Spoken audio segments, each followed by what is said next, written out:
The Sore Throat Test and Treat service is a service available from community pharmacies across Wales that allows pharmacists to assess and treat patients with sore throats and determine whether it's a bacterial infection or a viral infection or something more serious.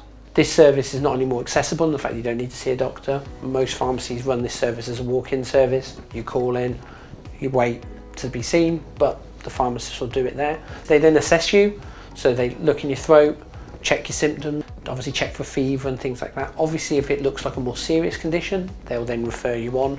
But most people, we then take a swab, which then determines whether it's bacterial infection, where antibiotics might be suitable, or a viral infection, where unfortunately it's advice, fluids, bit of rest. So I would advise all patients to ask their local pharmacy whether they offer this service.